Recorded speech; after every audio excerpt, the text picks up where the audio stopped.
Hello my dear friends and welcome to StudyIQ. I am Joy and today in this lecture we will discuss and analyze the sexual harassment law that is existing in the country. First of all, let us analyze why is sexual harassment law in the country an important current affair, why there is a need to analyze the law. Let us see. There are various factors or various important aspects why it is important. Firstly, the Me Too movement. This has been in the news recently for many days and we will see that the Me Too movement has gained importance in India with many allegations. We can say there are a series of allegations coming up under the Me Too movement. So that is one reason there is a need to understand and analyze the existing laws against sexual harassment. So this is one reason. The second reason, the central government has constituted a group of ministers to examine the existing legal and institutional framework for dealing with matters of sexual harassment of women at the workplace. So this GOM is also very important, and let us see what is this GOM. This group of ministers shall be headed by the Home Minister, Mr. Rajnath Singh. The other ministers or other members of this group of ministers will be the Road Transport and Highways Minister, Nitin Gadkari, the Defence Minister, Nirmala Sitharaman, and also Women and Child Development Minister, Menaka Gandhi. So this is the composition of the group of ministers, and the central government has constituted this group of ministers, and this has been in the backdrop that many allegations are coming up with the Me Too movement gaining importance in India. Now, what is the purpose of the group of ministers? The group of ministers will have to examine the existing provisions for safety of women and also recommend further measures in order to enhance the safety of women, and this should happen within 3 months of constitution. So within 3 months of the constitution of the group of ministers, they will have to submit a report where a complete analysis of existing policies or existing provisions should be made and also recommendations for further strengthening of this. And the third one is the She Box. Women and Child Development Ministry has launched an electronic complaints box and it is called She Box. So how does this She Box function? Once a complaint is submitted to the She Box, it is automatically directed or sent to the concerned authority having jurisdiction to take action into the matter. So it is an electronic portal or an electronic complaint box, and from here the complaints will be directed to the concerned departments or to the concerned authorities, and a mechanism will be put in place to regularly monitor the action taken on the complaints. One main drawback of various provisions or policies of the government is that there is no further follow-up or monitoring of these policies. So under the She Box, a mechanism will be there in order to regularly monitor the action taken place on complaints. If there are certain complaints, this will monitor whether these complaints were taken care of and further action were taken or not. So these are the 3 important current affairs, and these 3 important current affairs makes it very important for us as an aspirant in order to analyze the existing sexual harassment law in the country. Now let us look into the 2013 Act, the existing Act. The 2013 Act is the Sexual Harassment of Women at Workplace Prevention, Prohibition and Redressal Act. So this is the law that is in place in the country, and the Act has expanded the ambit of the earlier Vishaga Guidelines.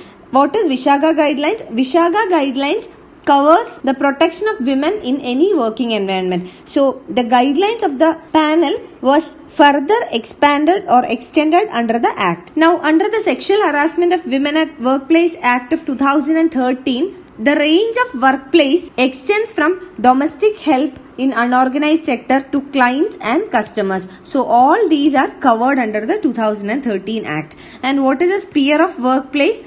It has been expanded from immediate office environment to any place visited during the course of employment. So it is not only the office that is covered under the Act, but in case related to the employment, the employee visits any place, that place also shall be covered under the Act. For example, the transportation or non-traditional workplaces like telecommuting, etc. All these are covered under the Act. But what is the problem with this Act? After the Me Too movement has gained momentum in the country, it is argued that this Act needs further expansion. So this is not enough. That is what is proved under the Me Too movement. So there is a further expansion of this 2013 Act required in the country, and we will analyze this. Now, what are the shortfalls in this Act? There are certain shortfalls, and that is why this Act is not enough in order to cover the sexual harassment problems in the country. We will analyze them. The first one is regarding the past incidents.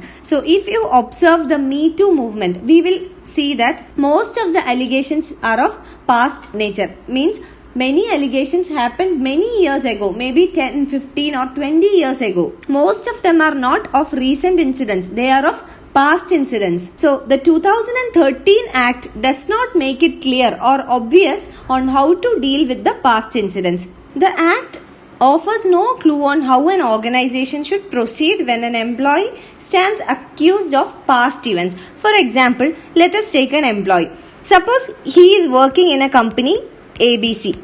Prior to this company, he was working in another company XYZ. Now, there is an allegation against this employee that while he was working in the old company, that is in XYZ, he made a sexual harassment. Now, how to deal with it? The present company or the past company? Which company will take the action, or what should be the action taken against the employee? So, all these are the questions under the past incidents. So, the Act does not make it clear how to deal with the past incidents. Now, the second question is regarding the relevance of the Act. We have seen under the Me Too movement, many incidents are of past nature. So, the law does not offer any guidelines or dealing with the current issues. The current issues, for example, the Me Too movement allegations. So, these are all of past nature, and the law is not relevant or suitable for such current issues. The third shortfall is regarding the implementation of the law.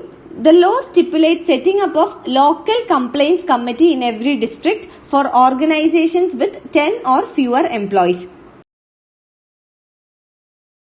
But the problem with the local complaints committees are that the functioning or even the existence of such committees are not noteworthy. They are not making any significant progress, and there is no provision for penalizing the districts that lack such complaints committee. So it is compulsory, but even though some districts does not have this local complaints committee, there is no provision for penalizing the district. So all these are shortfalls under implementation. Now, the fourth shortfall is regarding balance. It is the gender balance. So, the Act needs to acquire some gender balance. That means the Act must also extend the rights to men who stand accused.